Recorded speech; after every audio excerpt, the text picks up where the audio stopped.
السلام علیکم ساتھیوں، ایک اذیت ناک کہانی کے ساتھ پھر سے حاضر خدمت ہیں۔ آپ دیکھیے اور شیئر بھی کیجیے اور ہمارے چینل سعیدہ وائس کو سبسکرائب کر کے بیل آئیکن کو دبا دیا کریں۔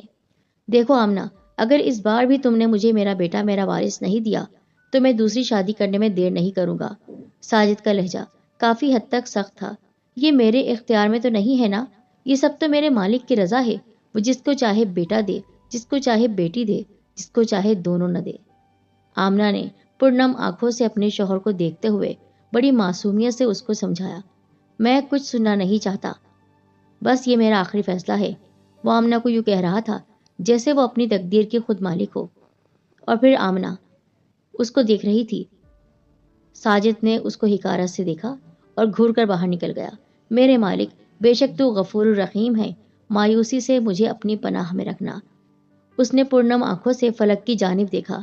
وہ کافی دیر تک اسی حالت میں رہی۔ خیالوں اور سوچوں نے اسے گھیرے میں لے لیا۔ وہ مختلف سوچوں میں کشمکش میں تھی۔ آخر کافی سوچ بچار کے بعد اس نے ایک بہت بڑا اور خطرناک فیصلہ کر لیا۔ آمنہ اور ساجد کی شادی کے چند ماہ بعد آمنہ کی طبیعت خراب رہنے لگی۔ اسے انکشاف ہوا کہ اللہ نے اسے اپنی خاص نعمت سے نوازا ہے، وہ ماں بننے والی ہے۔ یہ احساس ہوتے ہی اس کے دل میں خوشی کی لہر دوڑ گئی۔ اس کی خوشی کا کوئی ٹھکانہ نہیں تھا۔ اس کی خوشی دیکھنے کے لائق تھی۔ تب ساجد بھی اس کا خیال رکھنے لگا، مگر اسے یہ خوشی زیادہ دن راست نہ آئی جب ننھی پری نے گھر کے آنگن کو رونق بخشی۔ آمنہ پھولے نہیں سما رہی تھی، مگر ساجد بیٹی کی پیدائش پر بالکل خوش نہیں ہوا۔ شاید اسے بیٹا چاہیے تھا۔ یوں آمنہ کی زندگی کی حقیقی خوشیاں بھی غیر معمولی ثابت ہوئیں۔ آمنہ نے ماروی کی پیدائش کے 1.5 سال بعد شاہانہ کو جنم دے کر خود کو اپنے شوہر کی نظروں میں گرا دیا۔ جو آئے روز ساجد کی بے رخی بڑھتی چلی جا رہی تھی۔ اسے جب موقع ملتا وہ اس پر تشدد کرتا، اس کو مارتا پیٹتا، ہر طرح کا ظلم کرتا، زبانی بھی جسمانی بھی۔ وہ بھی خاموشی سے برداشت کرتی رہتی، تشدد کا نشانہ بنتی رہتی۔ اسے ایک ایک دن صدیوں کے برابر محسوس ہوتا تھا۔ یوں ہی اس کی تڑپتی سسکتی زندگی گزرتی گئی۔ آمنہ ایک بار پھر حمل سے ہو گئی اور ایک مردہ بیٹی کو جنم دیا۔ ساجد نے اس پر بھی کسی دکھ یا غم کا اظہار نہیں کیا۔ گزرتے وقت کے ساتھ ساتھ ساجد اور بھی بگڑتا چلا گیا۔ بات بات پر آمنہ سے لڑتا، اس پر بیجا سختیاں کرنے لگا اور اسے گھر سے باہر جانے کا بھی وہ موقع نہیں دیتا تھا، جس کی وجہ سے آمنہ کا دل ہر وقت آنسوؤں کے بوجھ سے بھرا رہتا۔ یوں دن بدن اس کی صحت گر رہی تھی۔ شوہر کی بے رخی پر اسے دلی افسوس ہوا اور اداسی اس پر حاوی ہوتی چلی گئی۔ وہ ہر وقت خلا میں کچھ ڈھونڈنے لگتی۔ اسے اپنی زندگی میں ویرانی ہی ویرانی نظر آ رہی تھی۔ آمنہ اپنی معصوم بچیوں کے ساتھ گھٹ گھٹ کر سہمی ہوئی زندگی گزار رہی تھی۔ ان بچیوں کا باپ نہ صرف ان کی ماں پر ظلم کرتا، بلکہ اب تو ان معصوم بچیوں کو بھی مارتا تھا۔ کوئی خیال نہیں رکھتا تھا، اپنی ذمہ داری کی کوئی فکر نہیں تھی۔ زندگی کبھی رکتی نہیں، اس میں زندہ رہنے کا حوصلہ باقی تھا، کیونکہ وہ زندہ تھی صرف اپنی بچیوں کی خاطر۔ ایک روز شاہانہ سخت بیمار ہوئی۔ آمنہ اس کا علاج کروانا چاہتی تھی، مگر اس کے پاس پیسے نہیں تھے۔ مجبور ہو کر اس نے پڑوسن سے ادھار پیسے لیے اور ساجد کو بتائے بغیر شاہانہ کو شہر علاج کے لیے لے گئی۔ مناسب علاج اور خوراک نہ ملنے کی وجہ سے شاہانہ کئی روز تک بیمار رہی۔ اس کی جان کے لالے پڑ گئے۔ وہ بیماری کی وجہ سے بہت کمزور ہو گئی تھی اور چند ہی روز کے بعد اپنے خالق کے حقیقی سے جا ملی۔ دکھ کس کو ہونا تھا؟ صرف ماں کو۔ ہاں، ماں کو ہی دکھ ہوا۔ رو رو کر آمنہ کی آنکھوں کے آنسو خشک ہو گئے۔ اس کی حالت پاگلوں والی ہو رہی تھی۔ وہ چپ چاپ بیٹھی خلاؤں میں گھورتی رہتی۔ اسے اب اپنے ارد گرد کے ماحول سے کوئی سروکار نہیں تھا۔ اس کے درد کے تاثرات میں مایوسی بھی جھلک رہی تھی کہ رب، میں نے تو شکر ادا کیا تو نے مجھے بیٹیاں دی، میرے شوہر نے مجھے مارا پیٹا، مجھ پر ظلم کیا، جبر کیا۔ انسانیت نام کی کوئی چیز نہیں میرے شوہر کے دل میں، لیکن میں پھر بھی مایوس نہ ہوئی، پر تو نے مجھ سے میری بیٹی کو چھین لیا۔ اب اس کے دل میں بے پناہ صدمہ تھا، پر ساجد نے اس کے دکھ و غم میں 2 لفظ ہمدردی کے نہ بولے۔ جانے وہ کس مٹی کا بنا ہوا تھا۔ اسے کوئی پرواہ بھی نہیں تھی، نہ فکر تھی۔ آمنہ کے مصائب میں، آلام میں، مشکلات میں روز بروز اضافہ ہوتا چلا گیا۔ ساجد جتنی دیر گھر سے باہر رہتا وہ سکون میں رہتی، مگر اس کے گھر آتے ہی آمنہ کا چین و سکون غارت ہو جاتا۔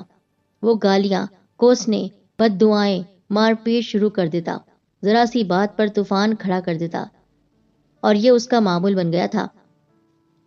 وہ آمنہ کو بے دردی سے دھنک کے رکھ دیتا۔ وہ خاموشی سے پٹتی رہتی۔ ہر گزرتے دن اس کی زندگی عذاب سے عذاب تر ہوتی چلی گئی۔ وہ دن میں 1000 بار مرتی اور زندہ ہوتی، بس وہ صبر کا دامن تھامے زندگی کی گاڑی کھینچ رہی تھی۔ اللہ تعالیٰ نے شاید اسے امتحانوں کے لیے چن لیا تھا، مگر وہ بھی تو ایک عورت تھی۔ اس نے کبھی حوصلہ ہارا، نہ تقدیر سے شکوہ کیا۔ شب و روز گزرتے گئے۔ آمنہ ایک بار پھر حمل سے ہو گئی، مگر خوشی کے بجائے اس کی آنکھوں کی ویرانی اور بڑھ گئی۔ اگر اس بار بھی بیٹا نہیں ہوا تو وہ کیا کرے گی؟ اس پر جانے کیا بیتے گی، یہ سوچ کر وہ بہت پریشان ہو رہی تھی۔ اس کے چہرے پر تفکر کے سائے گہرے ہو رہے تھے اور غم کے تاثرات بڑھتے چلے جا رہے تھے۔ اسے دکھوں اور غموں نے بے حال کر دیا، مگر اس نے ہزاروں غم اٹھانے کے باوجود بھی تقدیر سے شکوہ نہیں کیا اور نہ ہی مایوس ہوئی۔ اسے اپنے رب پر پورا بھروسہ تھا۔ اس نے اپنے رب کی یاد کو کبھی اپنے دل و دماغ سے اوجھل نہیں ہونے دیا۔ وہ ایک عام سا دن تھا جب آمنہ اور ساجد ایک ساتھ بیٹھے تھے کہ اچانک ساجد نے کہا، آمنہ اس بار بھی بیٹا نہیں دیا مجھے تو تمہارے حق میں کچھ بھی بہتر نہیں ہوگا۔ اس کا لہجہ زہر کی کڑواہٹ لیے ہوئے تھا۔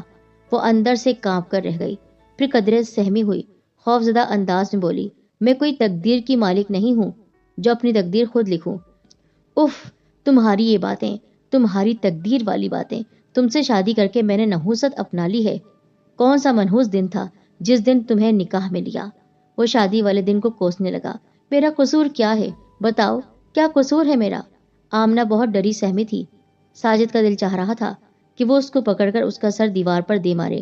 غصے کے عالم میں اس کی حالت بری ہو رہی تھی۔ نہ جانے اس کو اس وقت کیسے رحم آ گیا، ورنہ وہ سچ میں اس کا سر دیوار سے مار دیتا اور خونم خون اس کو کر کے وہاں سے نکل جاتا۔ اس کی دیکھ بھال بھی نہیں کرتا۔ نفرت کرتا تھا وہ اس سے۔ بس یہ ہوا کہ وہ آگ برساتی نگاہوں سے اسے گھور کر گھر سے نکل گیا۔ آمنہ نے طویل کشمکش میں یہی فیصلہ کیا کہ وہ کل پہلی ہی فرصت میں شہر جا کر اپنا چیک اپ کروائے گی۔ اگر اسے بیٹا ہونے کی نوید نہیں ملی تو وہ اپنی بیٹی کو مار کر خود بھی زہر کھا کر زندگی کا خاتمہ کر دے گی، کیونکہ اب ایک ہی بیٹی تھی، ماروی۔ شاہانہ تو اس دنیا سے جا چکی تھی۔ اگلے دن حسب معمول وہ صبح سویرے اٹھی، ساجد کو ناشتہ کروا کر کام پر بھیج دیا۔ پھر وہ دائی نصیبہ کے ساتھ شہر جانے کو تیار ہوئی۔ گاؤں سے شہر تک انہوں نے رکشے کا سہارا لیا۔ اتفاق سے وہ بھی انہیں جلدی مل گیا۔ اب یہ حقیقت ہے کہ تقدیر کے لکھے کو کوئی نہیں مٹا سکتا۔ یہ آمنہ کی تقدیر کی خرابی تھی کہ اللہ جانے ساجد کو کہاں سے معلوم ہوا کہ اس کی بیوی اسے بغیر بتائے اس کی غیر موجودگی میں شہر گئی ہے۔ یہ خبر سنتے ہی وہ غصے میں بھرا گھر کی جانب آیا۔ دیکھا تو واقعی آمنہ گھر میں موجود نہیں تھی۔ ماروی دائی نصیبہ کی پوتیوں کے ساتھ کچے صحن میں کھیلنے میں مگن تھی۔ ساجد نے آؤ دیکھا نہ تاؤ جی بھر کے معصوم ماروی کو اپنی معصوم بیٹی کو روئی کی طرح دھنک کر رکھ دیا اور دائی نصیبہ کی پوتیوں کو بے رحمی سے جھڑک دیا تو وہ بھاگم بھاگ دوڑتی ہوئی چلی گئی۔ دوسرے دن آمنہ ہاسپٹل پہنچ چکی تھی۔ الٹرا ساؤنڈ کے بعد نرس نے اسے بیٹا ہونے کی نوید سنائی تو اسے یوں لگا جیسے اس کے جسم میں نئی روح نے جنم لیا ہے۔ اس نے سر اٹھا کر اوپر کی جانب دیکھا اور اس کے اوپر نیلے امبر کا مہربان سایہ تھا۔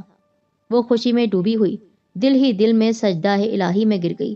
اس کے مرجھائے ہوئے چہرے پر ایک دم تازگی بکھرتی چلی گئی۔ اس کی خوشی کی انتہا نہ رہی۔ خوشی کے مارے اس کے پاؤں زمین پر نہیں ٹک رہے تھے۔ محلے بھر میں اس نے مٹھائی بانٹی۔ اس کی حسرت کا کوئی ٹھکانہ نہیں تھا۔ وہ تصور کی دنیا میں خود کو بہت سے لوگوں کے درمیان محسوس کر رہی تھی۔ ہر طرف سے سلامتی اور مبارکباد کی آوازیں اس کے کانوں میں گونج رہی تھی۔ وہ عجیب سرشاری کے عالم میں اپنے گھر کی جانب آ رہی تھی۔ اس کے چہرے پر خوشیاں رقصہ تھی۔ وہ خوشی سے نہال بے تاب ہو کر گھر کی جانب چلی آ رہی تھی۔ واپسی پر اسے یوں لگ رہا تھا جسے ارد گرد کے تمام درخت بلکہ ہر چیز اس کی واپسی کی منتظر تھی۔ چاروں طرف سے مبارکباد کی آوازیں بلند ہو رہی تھی۔ اللہ نے اس کی خواہش پوری کر دی تھی۔ اسے سرشاری کے عالم میں یوں لگ رہا تھا جیسے تمام راستہ مسکراہٹوں سے مہک رہا ہے۔ وہ اسی خوشی میں گھر آ رہی تھی، مگر اس بات سے بالکل لا علم کہ کچھ دیر بعد اس پر کون سی قیامت گزرنے والی ہے۔ آمنہ اپنے گھر کے داخلی دروازے سے کیا اندر داخل ہوئی، گویا اس پر گالیوں کوسنوں کا طوفان آ گیا۔ ساجد اسے دیکھتے ہی غصے سے بھڑک اٹھا۔